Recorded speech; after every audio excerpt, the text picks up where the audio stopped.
الله أكبر الله أكبر الله أكبر لا إله إلا الله الله أكبر الله أكبر ولله الحمد. Assalam.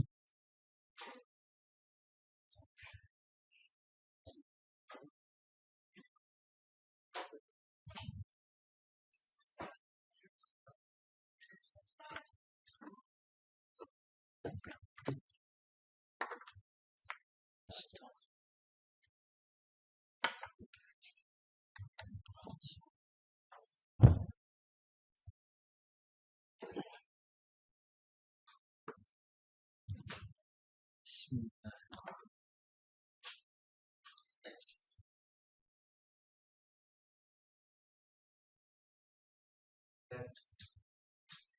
Itu mau versi Arab atau versi Indonesia? Hah? Karena punya dua ini, yang bahasa Arabnya, yang bahasa Indonesia.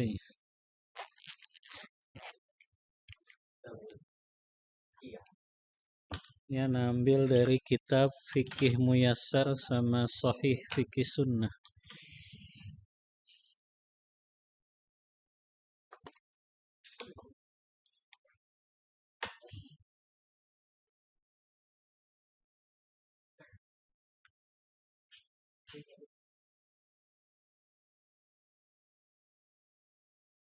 Bahasa Arab aja ya.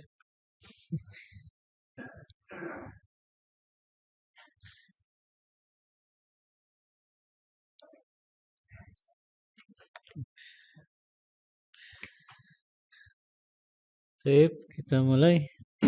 Bismillahirrahmanirrahim. Assalamualaikum warahmatullahi wabarakatuh. Innal hamdalillah hamdan katsiran tayyiban mubarakan fih kama yuhibbu rabbuna wa yardah. Wa asyhadu an la ilaha illallah wahdahu la syarikalah wa asyhadu anna Muhammadan abduhu wa rasuluh. Allahumma salli wa sallim ala nabiyyina Muhammadin sallallahu alaihi wasallam wa ala alihi wa ashabihi wa man tabi'ahum bi ihsanin ila yaumiddin, amma ba'd.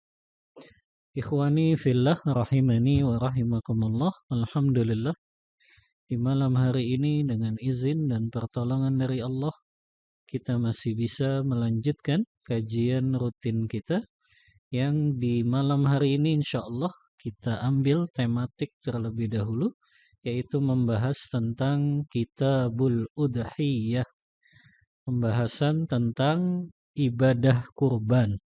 Kurban itu bahasa Arabnya Al-Udhiyah. Ana ambil dari kitab Fikih Muyassar dan tambahannya dari Sahih Fikih Sunnah. Yang pertama, al-udhiyatu fil lughati asyatul lati tudhbahu yaumal adha. Secara bahasa, udhiyah itu artinya hewan kurban yang disembelih pada hari raya Idul Adha. Tapi secara istilah, karena lupa tuliskan ini. Kalau secara istilah di kitab Fikih Muyassar, ma yuzbahu minal ibili awil baqari awid do'ni awil ghanami taqarruban ilallahi ta'ala yaumal adha. Kalau di kitab Fikih Muyassar begitu definisi secara istilahnya. Apa-apa yang disembelih berupa unta, sapi, kambing atau domba yang itu disembelih dalam rangka mendekatkan diri kepada Allah, dan itu disembelihnya pada hari raya Idul Adha. Jadi hanya terbatas 4 jenis binatang ini saja. Jadi kalau alif pada tanggal 10 Zulhijjah nyembelihnya ayam, maka nggak disebut dengan kurban. Karena kurban itu hanya menyembelih unta, sapi, kambing atau domba, kerbau masuk ke dalam jenis sapi. Ya. Atau antum misalnya sembelihnya tanggal 10 Zulhijjah bebek atau burung, maka itu tidak disebut berkurban. Ya, karena kurban hanya terbatas 4 jenis binatang ini saja. Kemudian dalil disyariatkannya. Allah Ta'ala berfirman dalam surah Al-Hajj ayat 34. Kata Allah Ta'ala, walikulli ummatin ja'alna mansaka liyadhkuru ismallahi ala ma razaqahum min bahimatil an'am. Kata Allah, dan di setiap umat kami jadikan sembelihan-sembelihan mereka liyadhkuru ismallah, agar mereka mengingat nama Allah atas rezeki yang Allah berikan kepada mereka dari binatang-binatang ternak. Ya. Maka setiap umat Allah syariatkan sembelihannya masing-masing, dan itu dalam rangka mengingat dan menyebut nama-nama Allah. Yang kedua, surah Al-Kautsar yang antum hafal, surah favorit antum ya. Ayat yang kedua. Allah berfirman, "Fasholli li rabbika wanhar." Maka salatlah engkau untuk Rabbmu dan berkurbanlah. Ya. Ayat ini menunjukkan Allah gandengkan perintah salat dengan perintah berkurban. Makanya nanti ada sebagian ulama yang mewajibkan ibadah kurban ini. Di antaranya mereka berdalil dengan ayat ini. Kata mereka, Allah gandengkan perintah salat 5 waktu dengan berkurban. Itu menunjukkan kurban itu hukumnya wajib. Itu menurut sebagian ulama. Ya. Kemudian juga hadis dari Anas bin Malik radhiyallahu an, beliau berkata, "Dhahan Nabi sallallahu alaihi wasallam bikabshaini amlahaini aqranaini." Kata Anas bin Malik, Nabi sallallahu alaihi wasallam menyembelih 2 ekor kambing amlahain. Amlahain tuh yang warnanya putih tapi ada kehitam-hitamannya. Sampai sebagian ulama mereka begitu memperhatikan warna hewan kurban. Kata mereka yang paling afdol kalau kambing itu yang dikurbankan warnanya putih kehitam-hitaman. Karena itulah yang disembelih oleh Rasulullah. Gitu. Ya, nanti kita bahas mana yang lebih afdol di antara hewan-hewan kurban itu. Ya. Kemudian akronain, yang keduanya memiliki tanduk. Dzabahahuma biyadih. Rasulullah sendiri yang menyembelih keduanya dengan kedua tangannya. Wasamma wa kabbara, dan beliau mengucapkan bismillah dan bertakbir, wa wada'a rijlahu ala safahihima, dan beliau ketika menyembelih meletakkan kaki kanan beliau di antara leher dari hewan kurban tersebut. Jadi ini sunnahnya ya, sunnah menyembelih. Nanti ana kasih slide-nya juga tata cara menyembelih yang sesuai sunnah. Ya, jadi di antaranya sembelihan kita itu dia dibaringkan bagian lambung sebelah kirinya yang menyentuh bumi ya. Jadi di bagian ininya yang menyentuh buminya hewan kurban, lambung sebelah kiri. Kemudian kakinya menghadap kiblat, wajahnya menghadap kiblat, dan orang yang menyembelih meletakkan kakinya di antara leher hewan kurban itu, kemudian baru membaca bismillah, Allahu Akbar. Taib, ini dalil disyariatkannya berkurban. Hukmul udhiyati, hukum berkurban. Nah ini yang Anda sampaikan tadi. Ikhtalafal ulama'u ala qaulain. Ulama berbeda pendapat menjadi 2 pendapat tentang hukum berkurban. Pendapat pertama mengatakan wajib. Pendapat pertama mengatakan wajib, dan inilah pendapat yang dipegang oleh Imam Abu Hanifah, kemudian Imam Al-Auza'i, kemudian sebagian ulama dari mazhab Malikiyah. Ini anak ambil dari kitab Sahih Fikih Sunnah. Ya, mereka berdalil, dalil mereka kuat memang. Yang pertama tadi, firman Allah dalam surah Al-Kautsar, "Fasholli li rabbika wanhar." Maka salatlah engkau untuk Rabbmu dan berkurbanlah. Kata mereka, Allah gandengkan perintah salat 5 waktu dengan kurban yang menunjukkan kurban itu wajib sebagaimana salat 5 waktu. Yang kedua, mereka berdalil dengan hadis riwayat Imam Ahmad dan Ibnu Majah. Hadis ini dihasankan oleh Syekh Albani. Kata Rasulullah, "Man kana lahu sa'atun wa lam yudhi fala yaqrabanna musallana." Ini ancaman yang keras dari Rasulullah, orang yang dia mampu tapi enggak berkurban. Kata Rasulullah, siapa yang dia dalam keadaan lapang tapi dia enggak berkurban, maka jangan dia dekati tempat-tempat sholat kami. Antum bayangkan coba, ada orang mau ke masjid, diusir sama Rasulullah, jangan kalian dekati tempat-tempat sholat kami. Kan perumpamaan hadisnya tuh kayak gitu, ada orang mau ke masjid, diusir sama Rasulullah, karena dia dalam keadaan lapang tapi nggak mau berkorban. Kata Rasulullah, jangan dia dekati tempat-tempat sholat kami. Ya, kalau dia dalam keadaan lapang tapi dia nggak mau berkorban. Nah, ini kaum muslimin ini banyak sekali yang belum dengar hadis ini kayaknya. Makanya mereka menganggap kurban itu ibadah yang remeh gitu. Nah, udah gitu pemahaman yang salah juga, mereka menganggap kurban itu ibadah sekali seumur hidup.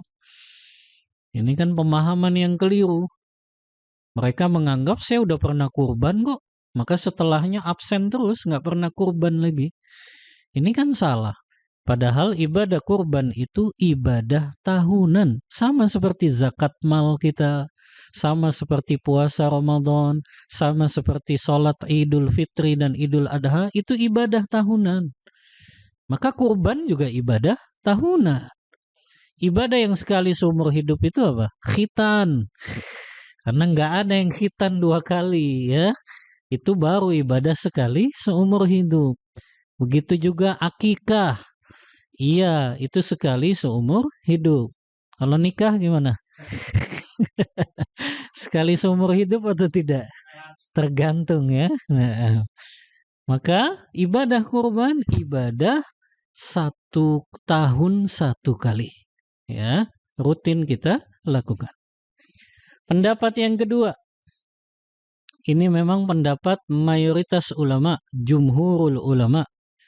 Imam Syafi'i, Imam Malik, Imam Ahmad, Ibnu Hanbal, mereka lebih condong pada pendapat yang mengatakan hukum berkurban sunnah muakkadah.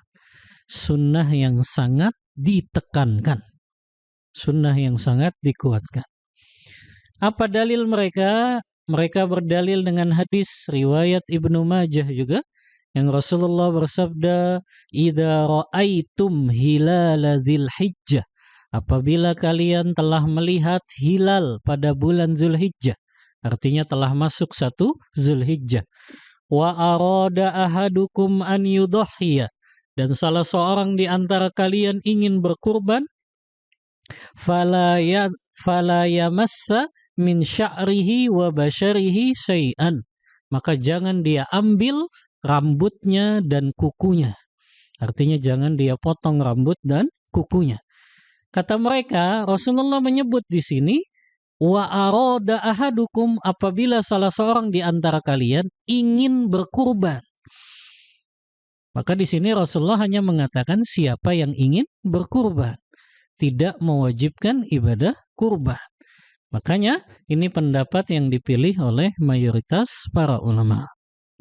Dan wallahu ta'ala a'lam, ya, memang pendapat yang lebih kuat adalah pendapat mayoritas ulama, sunnah yang sangat ditekankan, namun bukan berarti kita meremehkan ibadah kurban ini. Karena ingat, sunnahnya sunnah muakkadah, sunnah yang sangat ditekankan. Ya, karena sunnah itu kan ada dua, ada muakkadah, ada ghairu muakkadah. Sunnah yang sangat ditekankan dan sunnah yang tidak ditekankan. Kenapa ini bisa jadi sunnah yang sangat ditekankan? Rasulullah pun selama hidup beliau, dari awal disyariatkannya ibadah kurban ini, beliau nggak pernah absen untuk berkurban. Jadi gampang saja parameternya, kalau seseorang betul-betul cinta kepada Rasulullah, harusnya dia teladani dong Rasulullah dengan dia berkurban setiap tahunnya. Ya, jadi cinta kepada Rasulullah itu bukan sekedar kita bersolawat yang fasih kepadanya, ya, bukan sekedar kita sebut-sebut namanya, tapi cinta kepada Rasulullah yang hakiki itu kita teladani bagaimana ibadahnya beliau. Beliau nggak pernah absen loh, ya, dalam berkurban dari mulai disyariatkannya ibadah kurban ini. Maka Anda selalu wasiatkan selayaknya kita juga nggak boleh absen tiap tahunnya untuk berkurban ini. Nah ini ya. Kemudian juga ikhwah, Anda selalu menekankan ibadah kurban ini ya, ibadah yang sangat bermanfaat untuk kehidupan sosial kita. Di antaranya apa? Kita bisa membahagiakan kaum fakir miskin. Ana selalu mengatakan ada di antara fakir miskin kita yang mereka bisa makan daging 1 tahun 1 kali. Subhanallah, mereka hanya bisa makan daging ketika dapat pembagian daging di hari raya Idul Adha.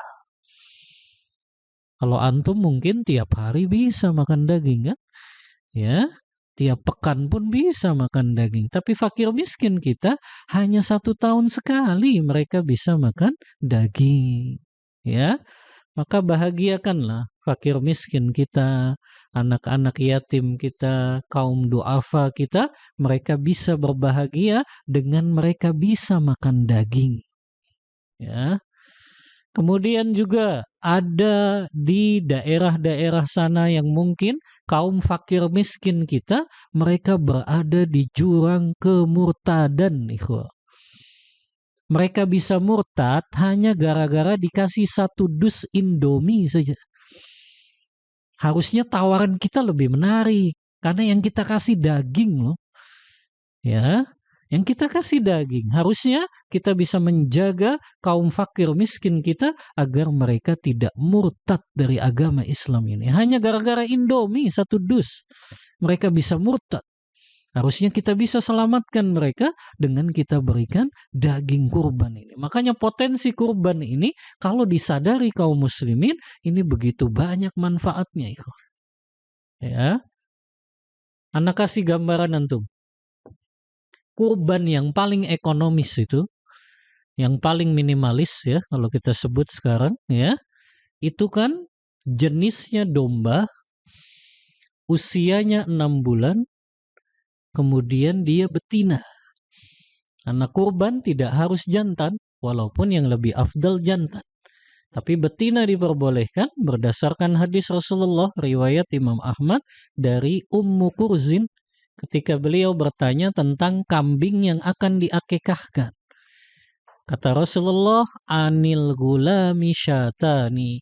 Kalau anaknya laki-laki, kambingnya 2 ekor. Wa anil jariyatun syatun wahidah. Kalau anaknya perempuan, kambingnya 1 ekor. La ba'sa dzukuranan au inasa. Enggak masalah kambingnya jantan atau betina. Makanya para ulama fikih ketika membahas tentang kurban, mereka mengkiaskan dengan hewan yang diakikahkan. Kalau untuk akikah saja boleh jenisnya betina, maka untuk kurban pun boleh jenisnya betina. Baik, antum perkirakan berapa harganya ini? Domba usia 6 bulan jenisnya betina. Berapa harganya? 1,5 juta. Subhanallah. Coba cek rekening antum ada 1,5 juta. Anda selalu katakan seperti itu. Coba dicek rekeningnya ada nggak 1,5 juta. Harusnya kan kurban.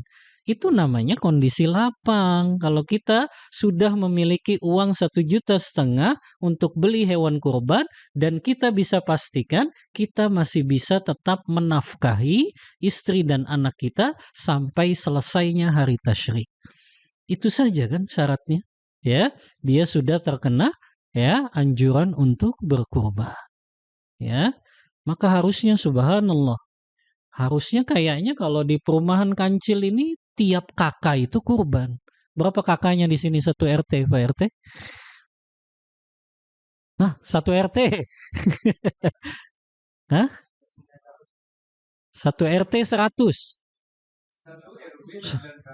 Subhanallah. Harusnya 900 ekor hewan kurban dong. Ya. Setiap kakak harusnya tuh bisa berkurban. Ya. Harusnya kan bisa berkurban itu. Kalau mereka tahu tadi, ya, mereka kurban yang minimalis deh nggak apa-apa. Ya, harusnya mereka bisa kok untuk berkurban. Oh, mereka beli mobil bisa, beli motor bisa, beli laptop bisa, bahkan anaknya dibeliin HP-nya iPhone lagi. Ya, tapi kok giliran untuk berkurban, mereka pelit sekali. Ya, ini kan anehnya kaum muslimin nih. Ya, ibadah kurban ya kalau kita pakai yang pertengahan saja paling kan kambingnya 3 juta, 3,5 juta lah ya. 4 juta. Nggak tahu kalau di sini patungan sapi berapa? Hah? 34. Oh, murah sekali. Berapa kilo itu bobotnya?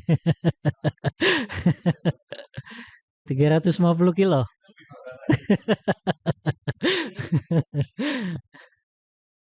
Ana, 3 pekan lalu Ana khutbah di perumahan Resinda. Satu orang itu 5,3 juta patungan sapi. Ya. Masya Allah. Ya, berikan yang terbaik lah untuk Allah ini ya. Kita kan sering hitung-hitungan untuk akhirat tuh.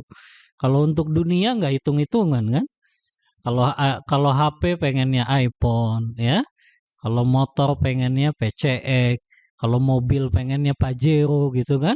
Tapi giliran untuk akhirat kita selalu hitung-hitungan ya. Padahal persembahkan yang terbaik untuk Allah.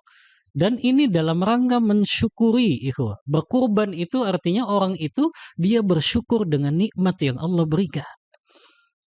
Makanya surah Al-Kautsar itu isinya apa? Inna a'tayna kal kautsar. Sesungguhnya kami telah memberikan kepadamu Al-Kautsar. Antum lihat kitab tafsir, para ulama tafsir ketika menafsirkan Al-Kautsar itu ada dua. Yang pertama yang dimaksud Al-Kautsar di sini adalah telaganya Rasulullah di padang mahsyar nanti dan sungai Rasulullah yang ada di surga. Itu pendapat pertama. Tapi Abdullah bin Abbas ketika menafsirkan Al-Kautsar dalam ayat ini, beliau mengatakan Al-Kautsar di sini maknanya segala nikmat yang Allah berikan kepada Rasulullah. Jadi segala nikmat yang Allah berikan kepada Rasulullah, Allah ingatkan kepada Rasulnya. Dan konsekuensinya, kalau orang itu diberikan nikmat yang banyak, ayat yang kedua tadi, kalau Allah sudah kasih nikmat yang banyak kepadanya, fasholli li rabbika wanhar. Maka sholatlah engkau untuk Rabbmu dan berkurbanlah. Itu cara bersyukur melalui praktek, ikhwah. Dan sedikit sekali orang yang bersyukur dengan praktek aplikasi ini. Kebanyakan mungkin bersyukurnya dengan lisan saja. Tapi prakteknya mereka nggak bersyukur.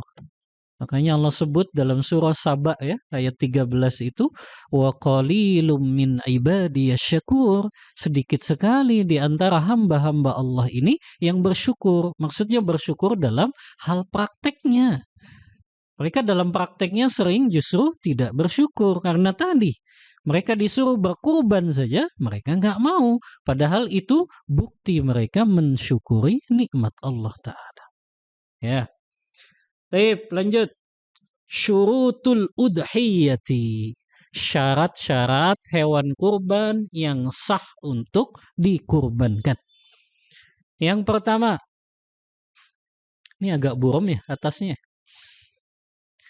niyatut tadhiyati li'anna dzabha qad yakunu qurbatun wa qad yakunu lahmu fala yaqa'ul fi'lu qurbatan illa bin niyyah. Yang pertama, niatnya harus benar, ikhwah. Bahwa kita menyembelih hewan ini ya niatnya untuk berkurban. Dan tidak boleh digabungkan dengan niat yang lain. Nah, ini jadi catatan ya. Antum kurban, tapi kebetulan antum mau walimah untuk nikah yang kedua misalnya. Ya, supaya antum ngirit akhirnya daging itu diniatkan juga untuk walimahnya. Maka nggak bisa, itu nggak diterima kurbannya karena niatnya hanya satu saja, dia untuk berkurban saja. Tidak boleh diniatkan untuk yang lainnya. Ini syarat yang pertama. Yang kedua, antakuna minal an'ami wahiyal ibilu wal baqaru wal ghanamu do'nan au ma'izan. Nah ini tadi ya, hewan yang disembelih untuk kurban hanyalah dari jenis unta, sapi, kambing, domba atau kerbau itu ya. Maka ini 5 saja yang bisa dijadikan sebagai hewan kurban. Ya. Kemudian yang ketiga, antablugha sinnut tadhiyati. Hewan kurban itu telah mencapai usia yang cukup untuk dikurbankan. Jadi tidak semua hewan kurban ini bisa sah sebagai kurban. Ada batasan umurnya. Dan ini berdasarkan hadis Rasulullah SAW. Riwayat Muslim dalam kitab sahihnya yang Rasulullah bersabda, la tadhbahu illa musinnah. Janganlah kalian sembelih hewan kurban kalian kecuali yang usianya musinnah. Dijelaskan oleh para ulama, apa yang dimaksud usia musinnah itu? Musinnah itu kalau jenisnya unta, maka dia sudah genap 5 tahun, jalan 6 tahun. Itu kalau jenisnya unta. Kalau jenisnya sapi, maka dia usianya sudah genap 2 tahun, jalan 3 tahun. Kalau itu jenisnya kambing, kambing di sini maksudnya kambing Jawa ya. Kalau kambing, maka usianya sudah genap 1 tahun, jalan 2 tahun. Jadi ini yang disebut dengan usia musinnah. Unta minimal 5 tahun, sapi minimal 2 tahun, kambing Jawa minimal 1 tahun. Nah, ada keringanan dari Rasulullah. Lanjutan hadisnya, illa an ya'sura alaikum, kecuali kalian kesulitan mendapatkan binatang musinnah ini. Maka Rasulullah memberikan keringanan, fatadbahu jaz'atan minad do'ni. Maka kalian boleh menyembelih domba yang usianya 6 bulan. Makanya ini kurban yang paling ekonomis. Domba usia 6 bulan jenisnya betina. Itu diperbolehkan dan sah kurbannya. Jadi kambing itu minimal 5 tahun kalau itu kambing Jawa ya. Antum bisa bedakan kan kambing Jawa dengan domba ya. Domba itu yang banyak bulu-bulunya, kalau kambing Jawa itu kambing bandot ya, biasanya disebut. Nah, kemudian yang keempat, syarat hewan kurban yang sah untuk dikurbankan, as-salamatu minal uyubi wal amrad. Hewan kurban itu selamat dari cacat dan dalam keadaan sehat. Karena Rasulullah SAW bersabda dalam hadis riwayat Muslim, arba'un la tujzi'u fil adahi. Ada 4 cacat yang menjadikan hewan kurban itu tidak sah untuk dikurbankan. Ada 4 cacat yang menjadikan hewan kurban itu tidak sah untuk dikurbankan. Apa saja itu? Yang pertama, al-awra al-bayyinu awruha. Hewan kurban yang buta dan jelas butanya. Baik butanya 1 atau 2 sama saja. Tidak boleh untuk dikurbankan hewan kurbannya. Yang kedua, al-maridatu al-bayyinu maraduha. Hewan kurban yang sakit dan jelas sakitnya. Yang ketiga, wal arja'u al-bayyinu zil'uha. Hewan kurban yang pincang dan jelas pincangnya. Wal ajfa allati la tunqi. Hewan kurban yang kurus sekali sampai Rasulullah membuat permisalan seolah-olah tidak kelihatan sumsumnya. Jadi ini 4 cacat yang Rasulullah sebutkan, 1 saja cacat ini ada pada hewan kurban, maka kurbannya menjadi tidak sah. Ya, kenapa 4 cacat ini nggak boleh? Antum tahu hikmahnya? Kata para ulama, ternyata kalau salah satu saja dari cacat ini ada pada hewan kurban, itu akan menjadikan nilai kualitas dagingnya itu berkurang. Ya, menjadikan kualitas dagingnya itu berkurang kalau ada salah satu cacat di antara 4 ini. Dan ini 4 cacat yang ulama sepakat. 1 saja itu ada maka tidak sah. Namun ada cacat-cacat ikhwah yang itu ulama beda pendapat. Tapi pendapat yang lebih kuat, cacat-cacat tersebut tetap sah kurbannya, hanya dihukumi makruh saja. Seperti apa contohnya? Maktu'atul udhuni. Hewan kurban yang telinganya sobek atau telinganya putus. Ya, itu kurbannya tetap sah, tapi hukumnya makruh. Yang kedua, maktu'atul qarni, hewan kurban yang tanduknya patah. Itu juga cacat tapi tetap sah walaupun hukumnya makruh. Yang ketiga, maktu'atuz zanabi, hewan kurban yang buntutnya putus, ekornya putus atau sobek juga.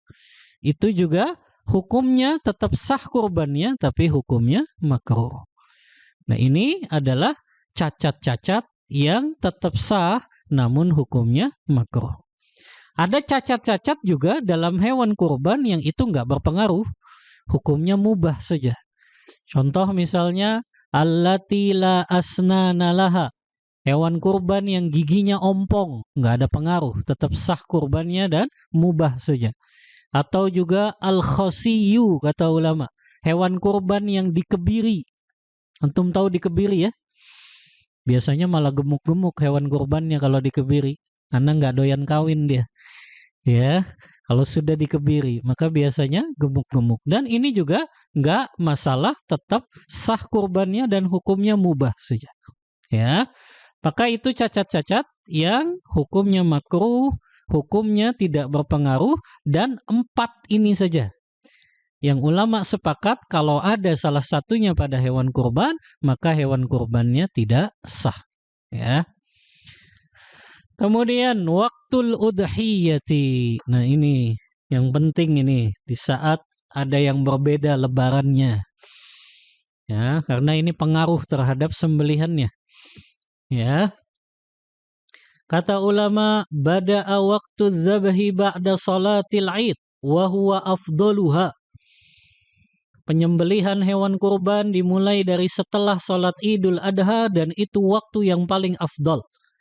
Wa yastamiru ila akhiri ayyamit tasyrik. Dan sampai kapan waktu penyembelihannya? Sampai hari terakhir di hari tasyrik, tanggal 13 Zulhijjah. Ya. Wa huwal qaulul ladzi ikhtarnahu liwaqti dzabhil hadi, dan itulah pendapat yang kami pilih untuk penyembelihan kurban tersebut. Nah, dari sini ulama sepakat itu. Hewan kurban yang disembelih sebelum salat Idul Adha, maka itu tidak sah kurbannya. Itu tidak sah kurbannya. Makanya Ana kemarin berapa hari yang lalu Ana ditanya sama ikhwah. Dia sudah terlanjur menitipkan hewan kurbannya ke masjid yang lebarannya duluan. Ya. Gimana ini Ustaz? Ya. Ana bilang, ya antum coba lobby panitianya, kalau mereka mau sholat Id duluan silakan. tapi penyembelihan hewan kurbannya tetap bersama yang ditetapkan oleh pemerintah. Gitu saja. Ya, kalau mereka masih kekeh untuk lebaran duluan, silakan sholat idnya duluan, tapi penyembelihannya ya tetap bareng dengan keputusan pemerintah. Ya, karena rasanya juga nggak enak ya. Kalau mereka sudah nyembelih, sementara sebagian kaum muslimin bahkan mayoritas kan masih puasa Arafah kita besok. Ya, dan Ana selalu katakan puasa Arafah ini memang ulama beda pendapat. Mengikuti wukuf di Arafah atau memang mengikuti tanggal 9 Zulhijjah. Dan ternyata pendapat yang lebih kuat yang mengikuti tanggal 9 Zulhijjah. Karena puasa Arafah itu lebih dulu disyariatkan daripada ibadah haji. Ya, sementara wukuf itu hanya ada pada ibadah haji. Makanya puasanya ya kita ikut tanggal 9 Zulhijjah. Tanggal 9 Zulhijjah kapan di negara kita? Ya besok. Maka itulah pendapat yang lebih kuat, kita puasa Arafahnya mengikuti tanggal 9 Zulhijjah yang ditetapkan oleh pemerintah. Baik, kita break, dengarkan azan dulu.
Baik, kita lanjut sedikit lagi.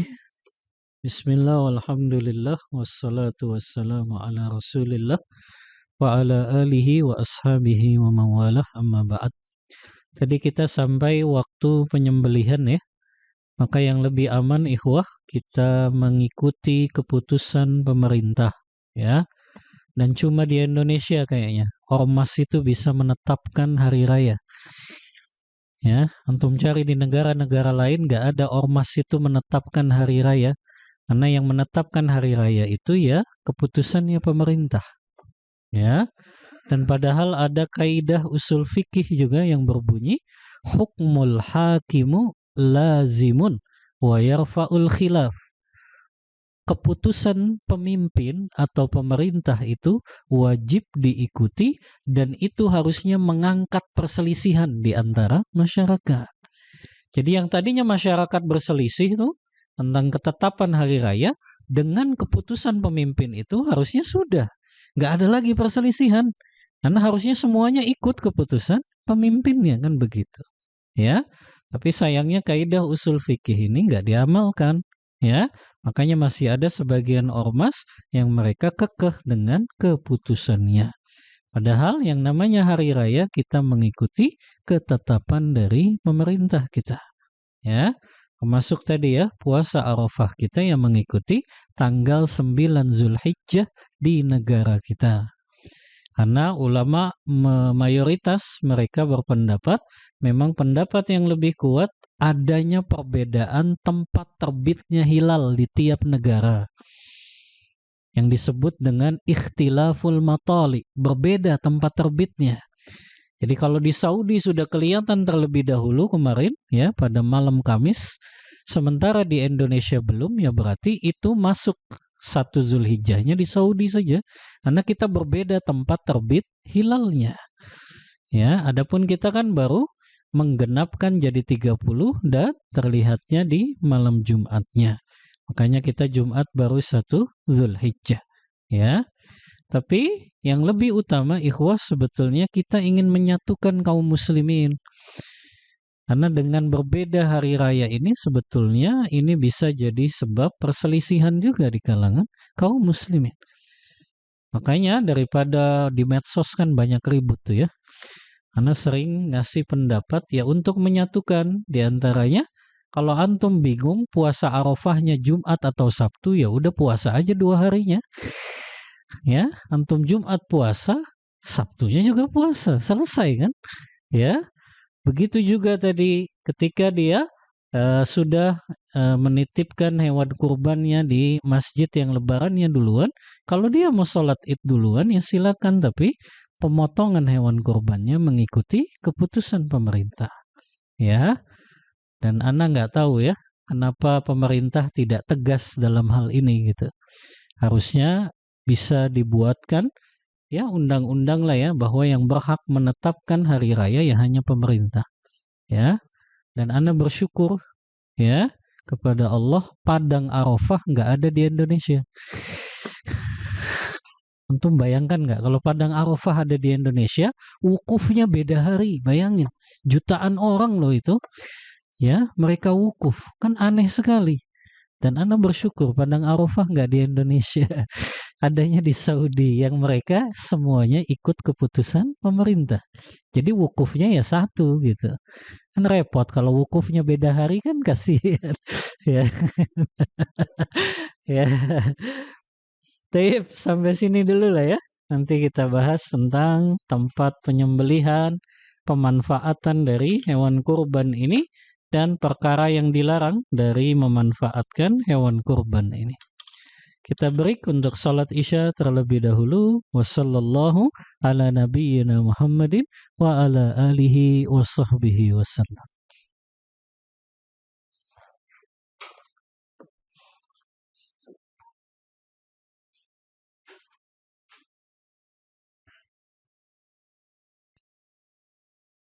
Baik. Bismillah walhamdulillah wassalatu wassalamu ala rasulillah wa ala alihi wa ashabihi wa mawalah amma ba'd. Kita lanjutkan kembali Kajian kita masih membahas tentang al-udhiyah, fikih yang berkaitan dengan kurban. Kita sampai pada pembahasan masyru'u tauzi' luhumil adahi. Disyariatkannya memanfaatkan bagian dari hewan kurban itu. Jadi untuk apa saja pemanfaatan hewan kurban ini? Kita lihat kata pengarang kitab fikih Muyassar, yustahabbu an ya'kula min udhiyatihi sulusan wa yuhdi sulusan wa yatasaddaqu bisulus. Liqaulihi ta'ala fakulu minha wa at'imul ba'isal faqir. Surah Al-Hajj ayat 28. Dianjurkan di dalam memanfaatkan bagian dari hewan kurban ini dibagi sepertiga-sepertiga. Sepertiga untuk dimakan. Nah, ini membantah ya persepsi sebagian kaum muslimin yang mengatakan kalau kurbannya atas nama kamu nggak boleh makan. Nah, padahal sunnahnya ya makan. Kita dan keluarga kita makan dari daging hewan kurban yang kita kurbankan.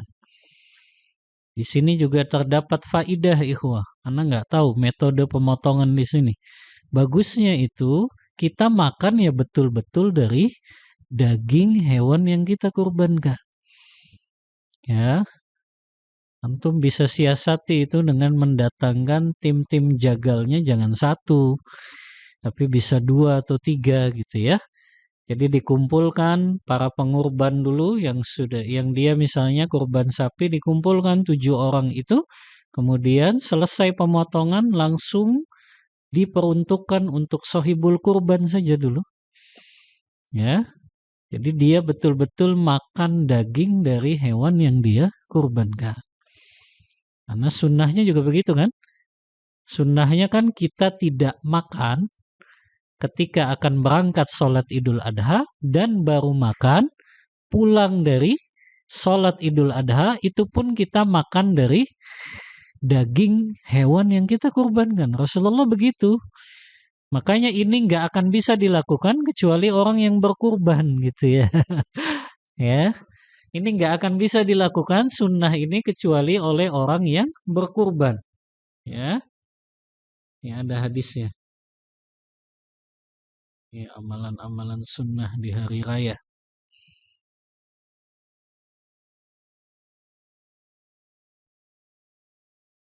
Nah, ini kan hadisnya, kata sahabat, kana Rasulullah sallallahu alaihi wasallam la yaghdu yaumal fitri hatta ya'kula wa la ya'kulu yaumal adha hatta yarji'a fayakula min udhiyatihi. Hadis riwayat Ahmad hasankan oleh Syekh Syuaib Al-Arnaud. Kata sahabat Rasulullah sallallahu alaihi wasallam biasa berangkat sholat Id pada hari Idul Fitri dan sebelumnya beliau makan. Nah, ini kalau untuk Idul Fitri. Tapi untuk Idul Adha beliau tidak makan lebih dulu kecuali setelah pulang dari sholat Id baru beliau menyantap hasil kurbannya. Jadi sunnahnya antum nunggu dulu. Tapi kalau di kita lama sih ya. Dibagiinnya baru siang. Harusnya tadi bagian si pengurban ya dikasih dulu gitu. Ya. Bagian si pengurban dikasih dulu biar dia pulang suruh masak dulu ya, masaknya yang simple aja dulu. Ya, jangan yang susah-susah ya. Ya, biar nanti kita makan pulang sholat Id ya dari daging kurban itu gitu ya. Nah, ini sunnahnya seperti ini ya. Nah, ya. Coba disiasati gimana supaya bisa seperti ini.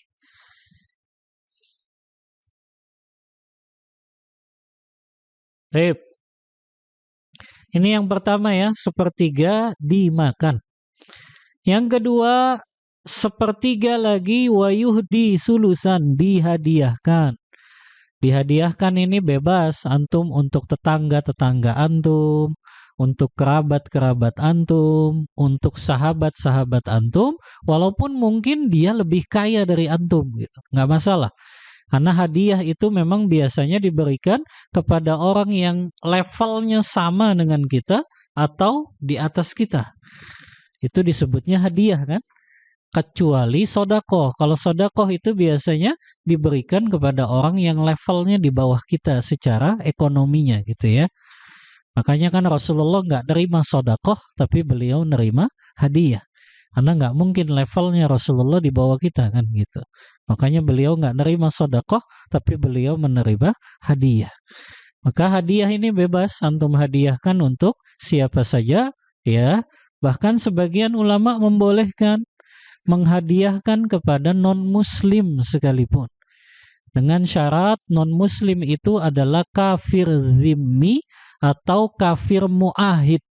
Kafir zimmi itu kafir yang tidak memusuhi kaum muslimin, dan kafir mu'ahid itu kafir yang dia masuk negara kita dengan adanya izin dari pemerintah. Maka itu kafir yang dibolehkan untuk kita berikan daging hewan kurbannya. Dan syarat yang kedua juga, dia bukan kafir harbi ya. Kalau kafir harbi ulama sepakat nggak boleh diberikan daging kurban. Dan yang ketiga syaratnya kalau memang kaum musliminnya sudah tercukupi juga.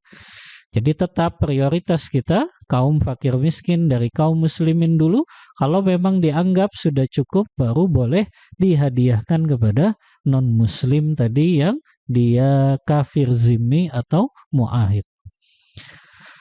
Yang ketiga, wa yatasaddaqu bisulus, baru dia sedekahkan sepertiganya lagi untuk fakir miskin. Jadi dibagi sepertiga. Dalilnya apa? Ini surah Al-Hajj ayat 28. Fakulu minha, makanlah kalian dari daging hewan kurban kalian. Jadi disuruh makan kok kita. Ya, kita dan keluarga kita makan. Gitu. Kemudian wa'at'imul ba'isal fakir, dan berikanlah makan kepada orang yang meminta dan orang fakir miskin. Makanya tadi 3 ini dibagi sepertiga, dimakan, dihadiahkan, dan disedekahkan ke fakir miskin. Ya, antum jangan salah paham ya. Kalau antum patungan sapi, bukan 1 orang sepertiga, ya habis dong sapinya. Ya, tapi 7 orang itu ya untuk sepertiganya gitu. Ya, sepertiga semua ya habis diambil. Kecuali kambing, antum kurban ya. Kambing 1 ekor ya antum bisa ngambil sepertiganya. Plus tulang lah. Iya. Daging murninya ntar habis semua dagingnya. Oh, Ana lupa tadi. Mana yang lebih afdol di antara hewan kurban yang kita kurbankan? Mana yang lebih afdol? Kambing, sapi, atau unta? Atau domba? Hah?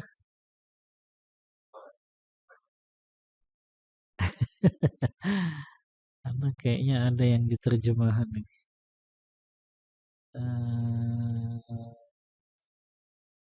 Nah ini. Mana yang lebih baik kita kurban? Kambing 1 ekor atau urunan sapi?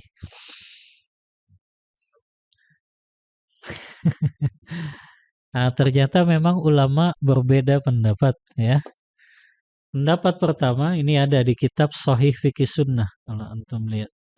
Imam Malik berpendapat yang lebih afdol adalah kurban seekor kambing. Karena itulah yang lebih banyak dilakukan Rasulullah. Ini dalil pertama kata Imam Malik. Karena Rasulullah kalau beliau kurban, kebanyakannya beliau kurbannya seekor kambing.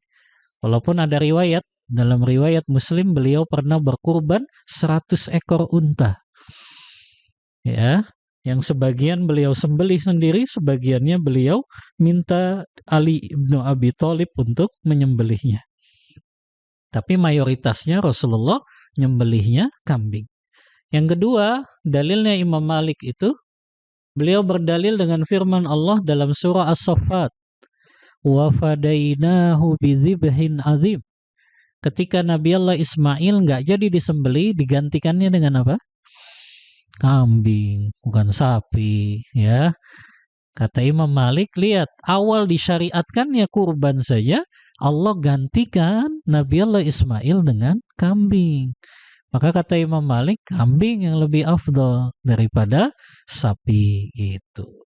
Ya, ini pendapat yang pertama, ya. Pendapat yang kedua, nah ini memang pendapat jumhurul ulama. Berarti jumhur ulama itu siapa saja di sini?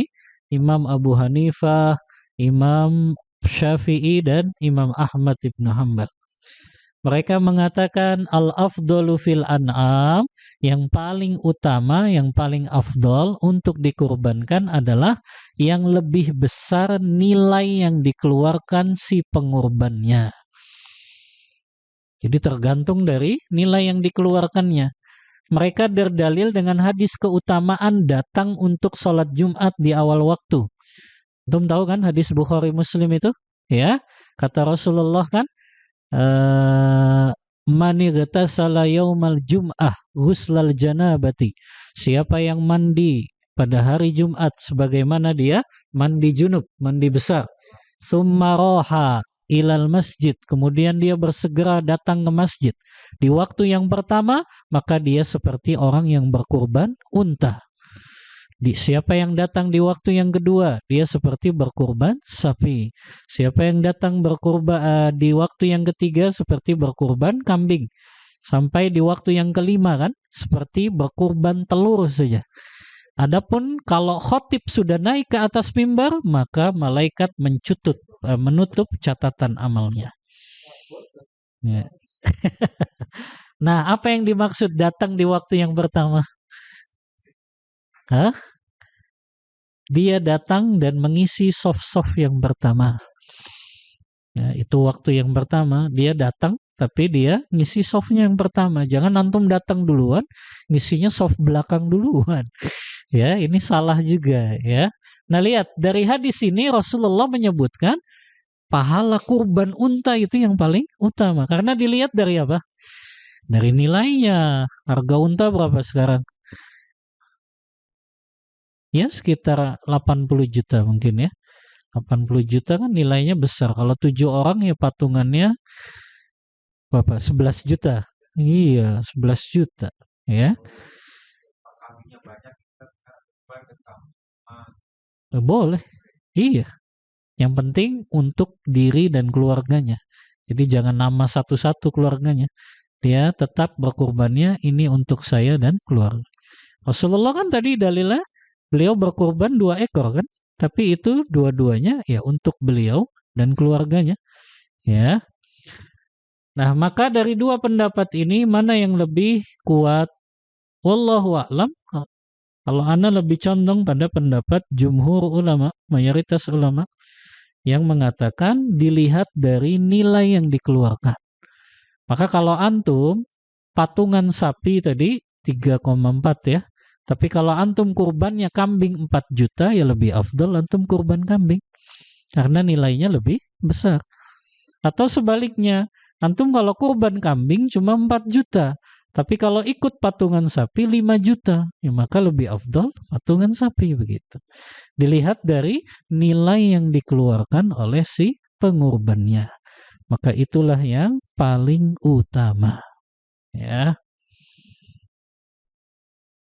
Makanya antum yang besar-besar nilainya, semakin besar semakin utama. Ternyata lebih mahal kambing kayaknya ya daripada patungan sapi. Ya. Tergantung ukurannya. Iya. Karena kemarin ditawarin ikhwah kambing. Besar sih, bagus domba. 6 juta harganya.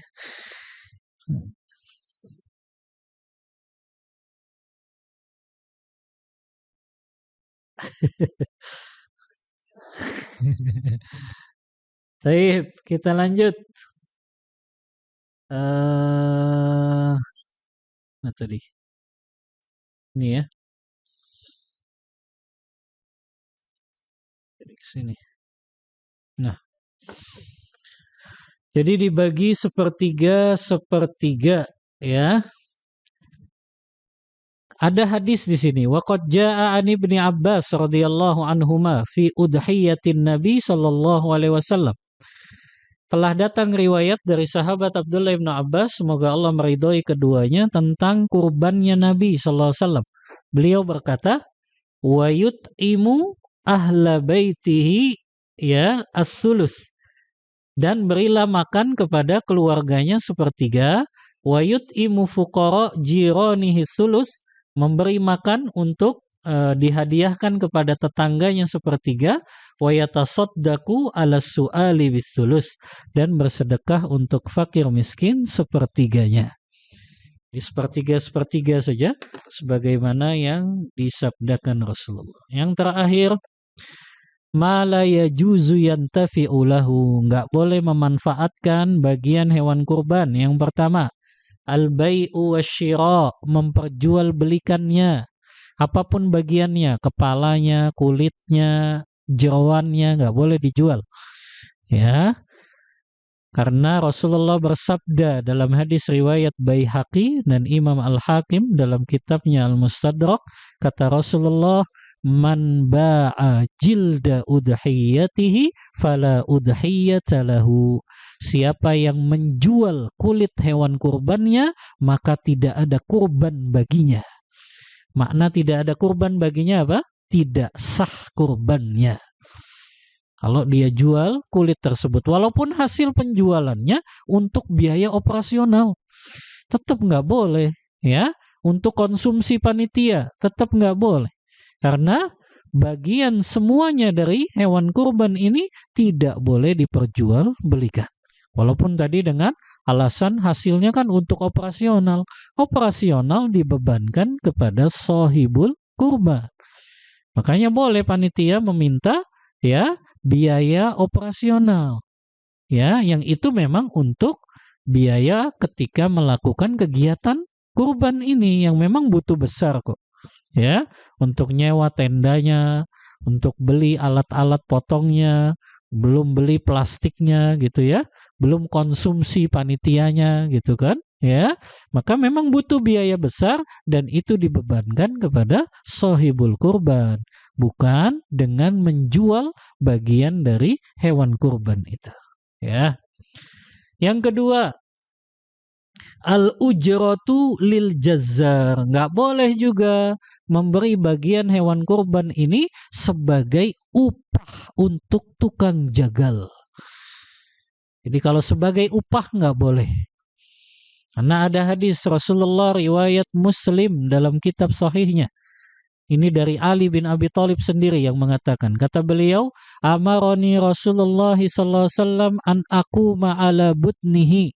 Rasulullah memerintahkan aku mengurusi unta kurbannya. Kemudian wa amaroni an uqassima kullahu. Rasulullah memerintahkan aku untuk membagikan semua bagian dari unta ini. Luhumiha, dagingnya, wa juludiha, kulit-kulitnya, wa jalaliha, aksesoris untanya, itu disuruh dibagiin juga. Unta kan punya aksesoris ya, ada sepatunya itu di kakinya, ada di bagian apa tuh, punggungnya ada tempat buat duduknya itu, ya. Itu semua kan aksesorisnya. Tetap kata Rasulullah, bagikan itu, nggak boleh diperjualbelikan, ya. Kemudian Rasulullah pun melarang aku, kata Ali, untuk memberikannya sebagai upah untuk tukang jagal. Ya. Wa alla u'tihi lil jazzar, kata Ali. Aku nggak boleh, ya, menyerahkan bagian hewan kurban itu kepada tukang-tukang jagal itu kalau itu sebagai upah. Wa nahnu nu'tihi min indina, dan kami bayar tukang jagal itu dari uang kantong-kantong kami sendiri. Maka di sini kalau sebagai upah tidak diperbolehkan. Tapi kalau sebagai hadiah boleh. Antum bayar dulu tukang jagalnya dengan uang. Kalau antum mau kasih hadiah berupa kepala kah gitu ya, apakah dagingnya, boleh. Tapi akadnya sebagai hadiah, bukan sebagai upah. Apa bedanya upah dengan hadiah? Nah, apa setelah bekerja? Kalau hadiah sebelum bekerja gitu. Hah? Apa bedanya upah dengan hadiah? Kalau upah boleh untuk dituntut, tapi kalau hadiah enggak. Ya, jadi tukang jagal jangan menganggap bahwa dia akan kebagian jatah gitu. Adapun kalau dia nggak dikasih, ya dia harus ridho karena itu haknya panitia mau memberikan hadiah atau tidak. Tapi kalau upah dia boleh nuntut kalau nggak dibayar gitu ya. Karena itu upah. Tapi kalau hadiah berupa bagian hewan kurban dia nggak boleh nuntut. Mana bagian saya kok saya nggak dapat daging? Karena kita bayarkan upahnya saja. Adapun hadiah itu haknya dari panitia mau memberikan atau tidak. Termasuk antum ya, jadi panitia, antum nggak berhak menerima upah dari bagian hewan kurban. Adapun antum dikasih yaitu hadiah saja. Maka kalau antum ternyata kehabisan nggak kebagian jatah, ya antum nggak boleh nuntut. Ya, mana kok saya nggak dapat sebagai panitia, nggak boleh nuntut karena akadnya hadiah saja. Tapi jangan antum juga nggak mau jadi panitia lagi habis itu. Ya, karena hak antum ya itu hanya hadiah saja kalau dikasih memang ya oleh pihak yang berkurbannya ya. Taib sampai sini untuk materinya kita buka diskusi dan tanya jawab. Wallahu taala a'lam bissawab wa sallallahu ala nabiyyina Muhammadin wa ala alihi wa sahbihi wasallam. Tafadhal ikhwah. Naam, silakan.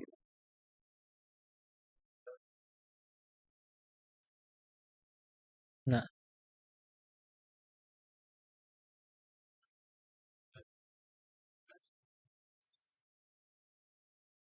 oh yang man kana lahu sa'atun. Oh iya. Iya, jazakallah khairan. Pertanyaan yang sangat bermanfaat ya. Ancaman hadis Rasulullah tadi ya, man kana lahu sa'atun wa lam yudhi fala yaqrabanna musallana. Siapa yang dia dalam keadaan lapang tapi dia tidak mau berkurban, maka jangan dia dekati tempat-tempat salat kami. Ya. Memang berkenaan dengan hadis ini ulama beda pendapat. Apakah ini perkataan Rasulullah atau perkataan sahabat? Ya, antum lihat dalam kitab Sahih Fikih Sunnah itu dibahas.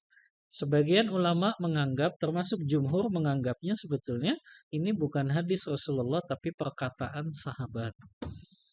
Ya, makanya mereka mengatakan ini perkataan sahabat saja, bukan perkataan Rasulullah. Walaupun sebagian ulama tadi seperti Syekh Albani menganggap ini hadis Rasulullah karena beliau menghasankan hadis ini.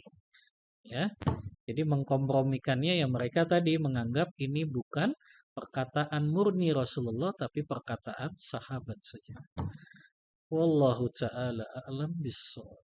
Nah, ada lagi ikhwah, tafadhal.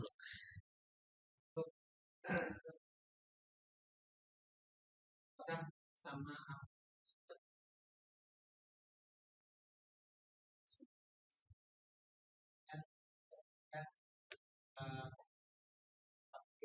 misalkan kita memberikan contohnya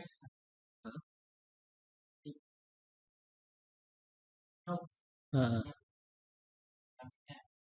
Hmm. Mana yang lebih afdol gitu. Nah, mayoritas ulama sepakat kurban yang paling afdol, yang paling utama adalah di dekat domisili si pengurbannya, di mana dia tinggal. Karena dia akan mendapatkan 3 sunnah Rasulullah ini. Yang pertama, dia bisa menyembelih hewan kurban itu sendiri. Yang kedua, dia bisa menyaksikan hewan kurban itu disembelih. Yang ketiga, dia bisa memakan dagingnya. Kalau antum kirimkan donasi saja ke lembaga, antum kasih uang gitu ya, kemudian mereka suruh beli dan nyembelih sendiri, antum kehilangan 3 sunnah ini. Antum nggak bisa nyembelih sendiri, antum nggak bisa menyaksikan hewan kurban antum disembelih. Yang ketiga juga, antum nggak bisa untuk makannya. Kalau antum mau kirim ke pelosok, solusinya antum tetap sembelih di sini, dagingnya aja antum kirim. Kan begitu saja sebetulnya solusinya ya. Tinggal antum sembelih di sini, bagian antum ambil untuk makan, sebagiannya kirim ke pelosok. Begitu saja. Ya. Jadi tidak dengan menyerahkan uangnya ke lembaga itu. Karena antum akan kehilangan 3 sunnah ini. Ya.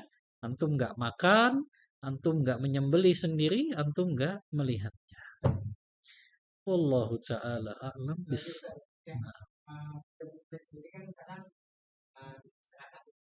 Hmm.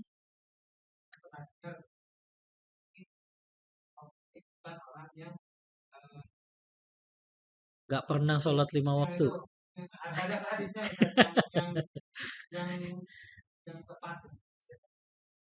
Apanya? Itu jangan jaga itu jangan asal gitu. Yang orang yang sharing misalkan terus ibadah itu ada hadisnya. Hadisnya kan berkaitan dengan orang yang meninggalkan sholat 5 waktu itu. Antum tahu hadisnya di antaranya riwayat Muslim. Kata Rasulullah, al-ahdul ladzi bainana wa baina kufru as-shalah. Ikatan yang membedakan kita, orang-orang muslim, dengan orang-orang kufur adalah sholat. Faman tarokaha faqad kafar. Siapa yang meninggalkannya maka dia telah kufur. Ini kan yang dijadikan dalil oleh Imam Ahmad. Kalau dia ninggalin sholat 5 waktu, tapi ninggalinnya nih benar-benar ninggalin semuanya. Ya, bukan orang yang kadang-kadang ya. Kalau orang yang kadang-kadang bolong, dia nggak dihukumi keluar dari Islam. Tapi ini orang yang benar-benar dia ninggalin semua waktu, nggak sholat. Maka dia dihukumi keluar dari Islam. Dan ulama sepakat, sembelihannya orang kafir itu tidak sah dan tidak halal dagingnya. Gitu dalilnya. Makanya ulama mengharamkan orang yang tidak pernah sholat 5 waktu untuk menyembelih. Ya. Wallahu ta'ala a'lam bissawab. Makanya afdol antum nyembelih sendiri. Kan di antara ibadah kurban ini yang afdolnya itu ya sembelihnya gitu. Karena menyembelih itu ibadah. Kata Allah Ta'ala, inna salati wa nusuki wa mahyaya wa mamati lillahi rabbil alamin. Inna salati, sesungguhnya salatku, wa nusuki. Antum lihat kitab tafsir. Ketika ulama menafsirkan wa nusuki di sini adalah dan sembelihanku. Ya. Wa mahyaya dan kehidupanku, wa mamati dan kematianku lillahi rabbil alamin. Hanya untuk Allah Ta'ala. Jadi di dalam ibadah kurban itu, di antara ibadahnya ya kita nyembelih. Nyembelih itu ibadah. Ya. Menunjukkan ketundukan, ketaatan kita kepada Allah gitu ya. Dan itu juga menunjukkan bagaimana kita betul-betul kurban itu ya untuk Allah gitu ya. Bukan untuk gagah-gagahan gitu ya.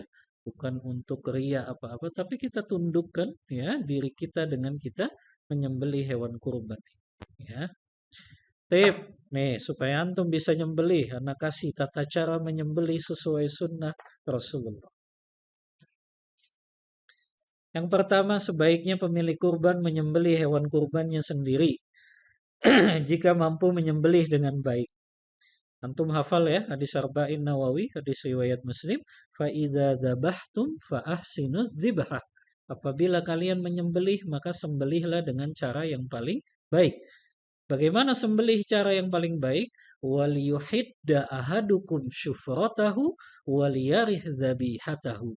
Hendaklah dia tajamkan pisaunya untuk menyembelih dan dia jadikan hewan yang disembelih itu menjadi nyaman. Bagaimana hewan yang disembelih itu nyaman ketika disembelih? Hah? Antum kalau pisaunya tajam, sebetulnya antum cukup sekali saja nih. Ya, jadi antum nggak berkali-kali gini. Itu kalau pisau sama goloknya sudah tajam. Jadi satu kali sentuh saja, sekalian gitu. Lehernya kena, itu langsung semuanya kok dia kena. Ya. Jadi sekali gitu. Ya, atau begini, ya. Ya. Nah, kalau antum susah begini ya nggak apa-apa begini. Walaupun sunnahnya memang begini ya.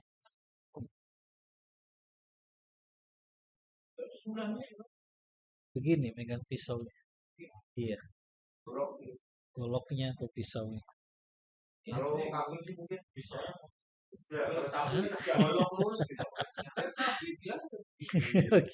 Iya nggak apa-apa gitu.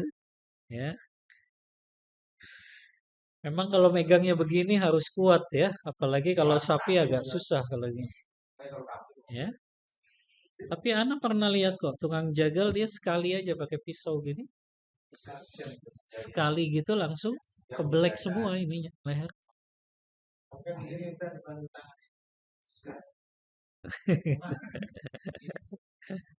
Baik. Kemudian hendaknya memakai alat yang tajam tadi ya untuk menyembelih. Dan antum ngasahnya nggak usah di depan hewan kurbannya. Ya, orang Indonesia kan suka iseng.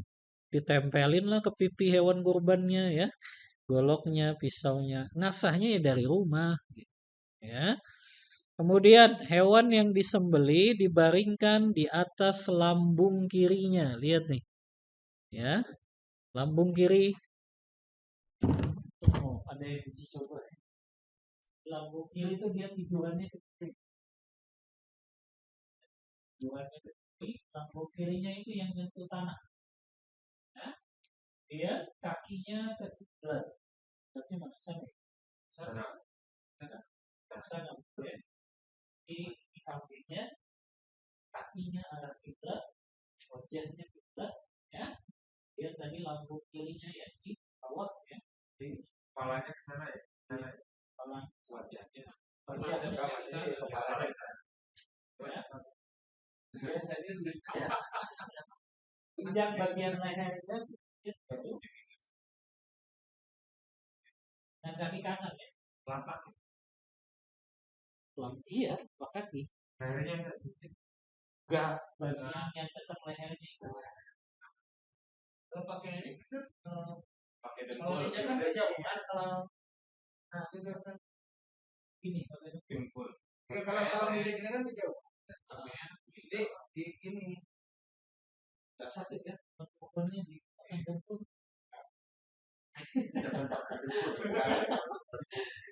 Kalau dengkul kan berarti ditekan. Bagian bawahnya sakit kalau dia melatak aja jauh. Ya kan antumnya fungsinya kan gini kan. Jadi jangan antum gini, nunduk lah kita. Jadi cuma nahan badan ya. Iya, nahan. Bagian lehernya itu dekat. Ya. Jadi ini ya. Sunnahnya membaringkan ya hewan kurban lambung kirinya yang menyentuh bumi ya atau tanah.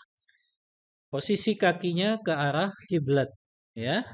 Kemudian leher hewan diinjak dengan telapak kaki kanan penyembelih sebagaimana yang dilakukan Rasulullah. Kemudian pisau ditekan kuat supaya cepat putus. Ingat ya. Sembelihan yang terbaik itu yang cepat putusnya. Tapi nggak sampai lehernya putus maksudnya. Yang putus itu bagian dua urat ini disebutnya wadajain oleh ulama. Urat leher ini kan ada dua ya. Ya, maka kalau urat itu terputus dengan cepat itu sembelihan yang paling baik. Ya. Dan kebanyakan juga tukang jagal ini dia nggak sabaran ya. Tunggu dulu sampai nafas terakhirnya berhenti sudah. Jangan baru disembeli main tarik aja. Biasanya gitu kan tukang jagal. Khawatir dia matinya justru ketika ditarik malah. Ya. Nah itu bisa jadi bangkai nanti sembelihannya. Maka tunggu dulu sampai nafasnya betul-betul berhenti. Biarkan saja. Ya. Gak usah gara-gara ngejar waktu ya. Belum mati secara sempurna akhirnya sudah ditarik tadi. Ya. Kemudian ketika akan menyembelih disyariatkan membaca Bismillah Allahu Akbar. Ingat ya, Bismillah saja, nggak pakai Ar-Rahmanir-Rahim. karena tidak tepat menyebut Ar-Rahmanir-Rahim saat menyembelih. Hukumnya wajib menurut mayoritas ulama. Ya, hukumnya wajib menurut mayoritas ulama membaca bismillah. Tapi menurut Imam Syafi'i hukumnya sunnah saja. Tapi pendapat yang lebih kuat ya mayoritas ulama karena memang Allah berfirman wala ta'kulu mimma lam yuzkar ismullahi alaih. Jangan kalian makan daging sembelihan yang tidak disebut nama Allah. Ya.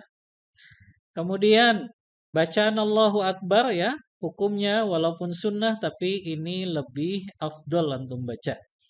Ada bacaan lain ya. Di sini hadza minka walaka. Ya Allah, ini darimu dan juga untukmu. Atau juga boleh hadza minka walaka anni wa an ahli baiti. Ya Allah, ini dariku dan dari keluargaku. Atau antum tambahkan juga Allahumma taqabbal minni. Ya Allah, terimalah ini kurban dariku. Tapi ini tambahan saja, nggak antum baca nggak masalah. Yang penting Bismillah, Allahu Akbar saja sudah cukup. Ya, kalau antum mau tambahkan, ya tadi Allahumma taqabbal minni. Ya Allah, terimalah ini kurban dariku. Kalau kursi itu kurang, sering kurban. Iya. Hadza an fulan, an fulan, an fulan. Iya. Ya, itu kan tambahan saja. Ya. Makanya kalau bisa kan biasanya ada ini ya. Ada apa tuh? Dia aja yang suruh sebutin itu MC-nya. Ya. Ya. Ini kurban atas nama Fulan bin Fulan, Fulan bin Fulan gitu. Ya. Udah, yang si nyembeli ya cukup baca tadi saja. Bismillahirrahmanirrahim. Ya.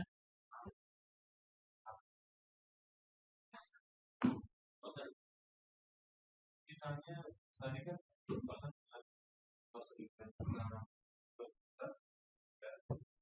keluarga, misalnya kami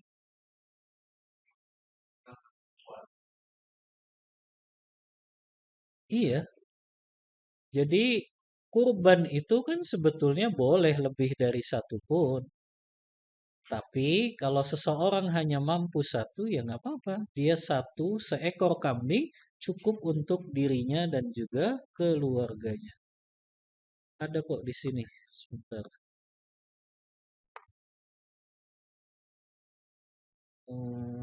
Banyak slide Anda tentang kurban. Nih dalilnya, seekor kambing untuk satu keluarga. Dari Atha bin Yasar, ia berkata, Sa'altu Aba Ayyub al-Ansari, Kaifa kanatid duhaya ala ahdi Rasulillah sallallahu alaihi wasallam? Faqala, kana rajulu yudhi bisyati anhu wa an ahli baitih fayakuluna wa yut'imun. Ini testimoninya sahabat Ayyub al-Ansari, Abu Ayyub al-Ansari.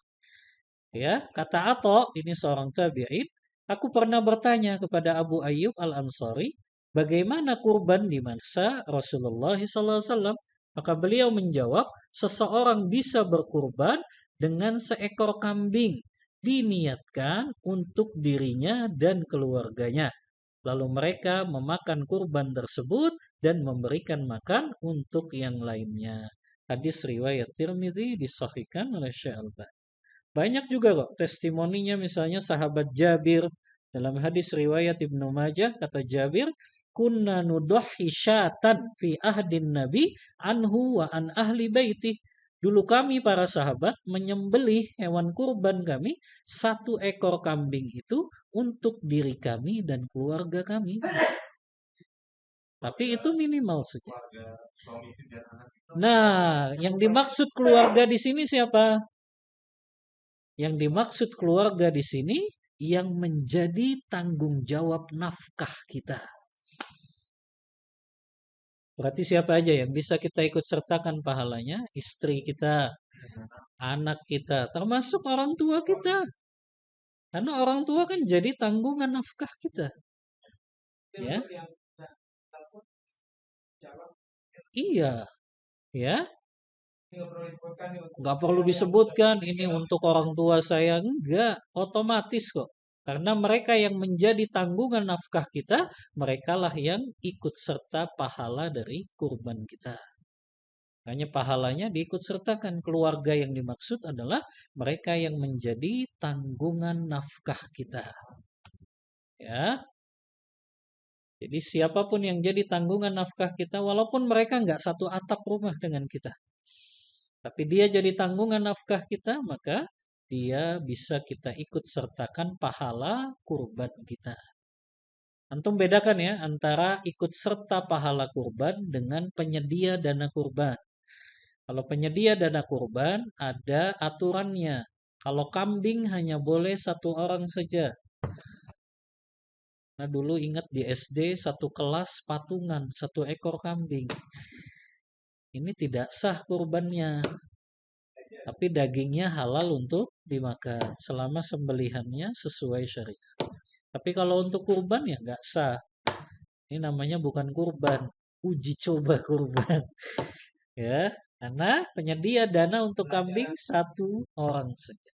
Sapi maksimal patungan, boleh patungan kan kalau sapi maksimal 7 orang saja. Kalau kurang dari 7 orang boleh nggak? Boleh. Abu Alif kalau dia mau kurban sapi sendiri boleh.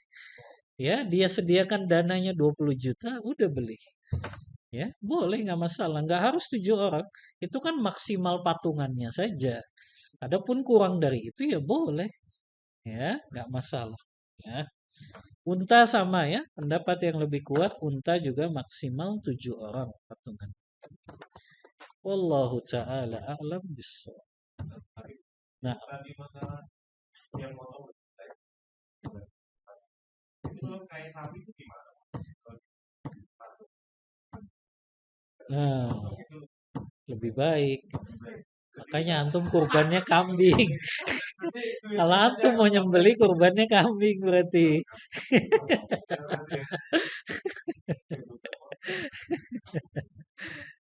Iya kan gitu. Kalau antum merasa kesulitan untuk nyembeli sapi, ya antum kurban kambing aja.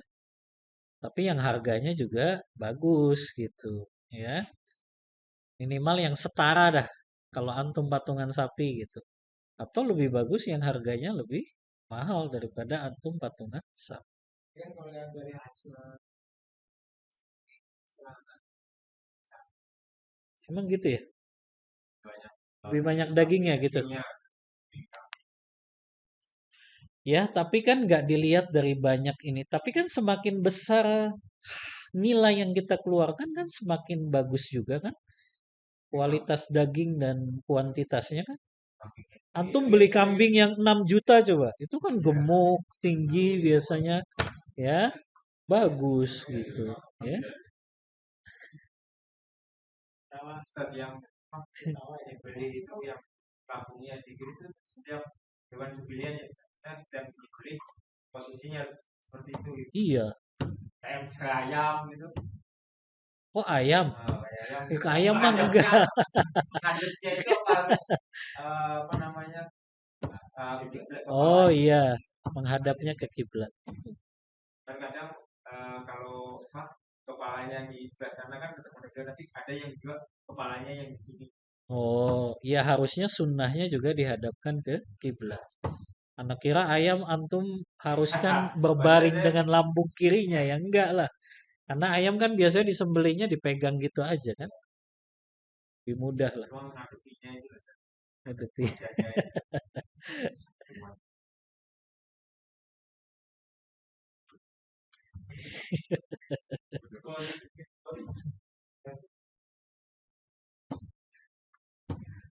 Tafadhol, ada lagi? Nah, tadi yang sampai bulan berdua itu keadaannya atau sampai top ke apa top ke tulang sampai nggak bisa dipotong lagi itu sampai mentok di tulangnya. Nah. tandanya kalau dua-duanya dan potong terus Antum lihat ada uratnya kan di sininya? Urat lehernya. 2 di sini loh. 2 di sini. Antum lihat ada di kambing maupun di sapinya ada 2 urat yang nempel di bagian leher. Kalau antum bingung, antum tanya aja tukang jagalnya nanti. Ya, ini bagiannya. Hah? Ya, darahnya mancur biasanya kalau 2 urat itu sudah terputus. Biasanya darahnya tuh betul-betul muncrat lah gitu ya. Tandanya gitu. Tapi jangan sampai kepalanya kepotong habis ya. Itu sebagian ulama mengharamkan, tapi pendapat yang lebih kuat makruh saja. Jangan sampai terlalu semangat antum nyembelihnya putus kepalanya ya. Nah, wallahu taala a'lam bissawab.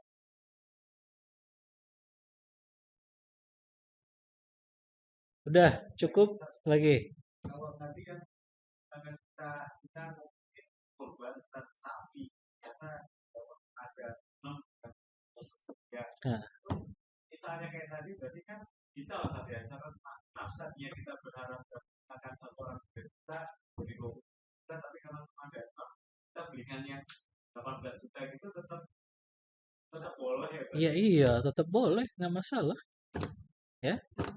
Atau kalau antum masing-masing mau tambahin lagi juga lebih bagus kan? Ya udah kita tambahin aja masing-masing tambahin berapa ratus ribu lagi gitu. Biar dapat tetap yang 22 juta misalnya. Nggak harus 7 orang.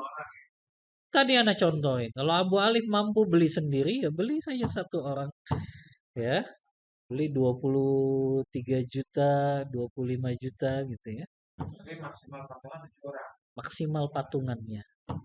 Nggak boleh lebih kalau patungan maksimal 7 orang. Kurang boleh. Salah.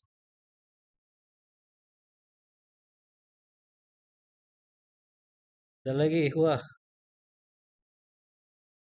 Ini jamnya malah lebih lambat ya.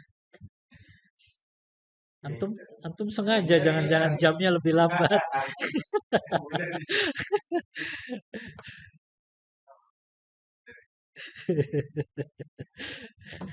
Iya, Anda lihatnya ke sana soalnya.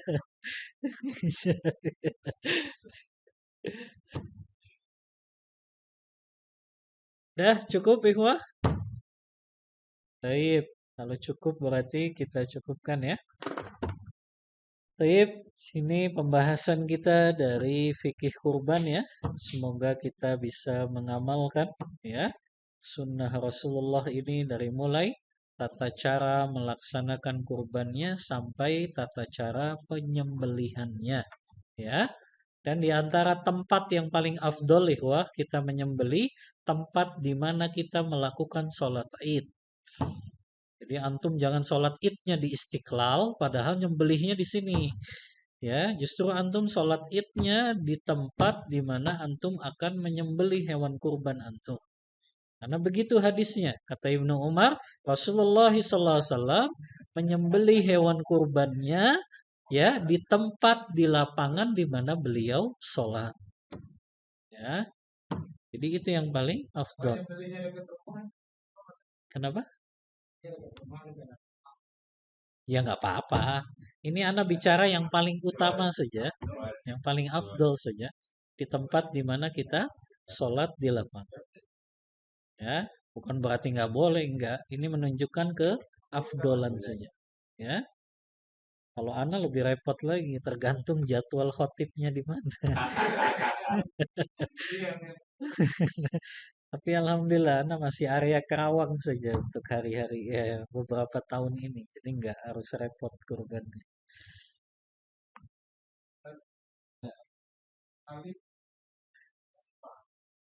Oh, Ashifa sana, Lipo.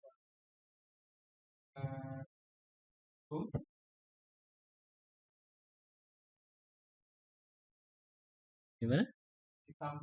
Oh, di Tambun. Karena alhamdulillah areanya dekat-dekat aja sih kalau khotib. Karena udah 3 kali kemarin anak malah di perumahan Resinda terus khotibnya.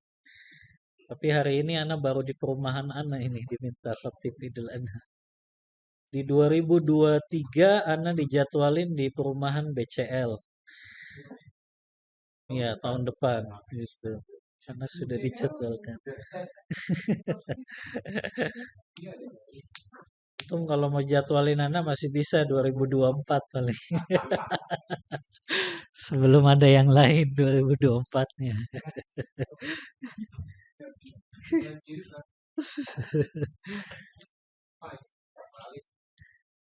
Baik, syukron jazakumullah khairan.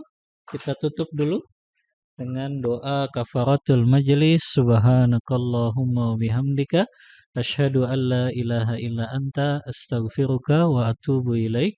Walhamdulillahi rabbil alamin. Wassalamualaikum warahmatullahi wabarakatuh.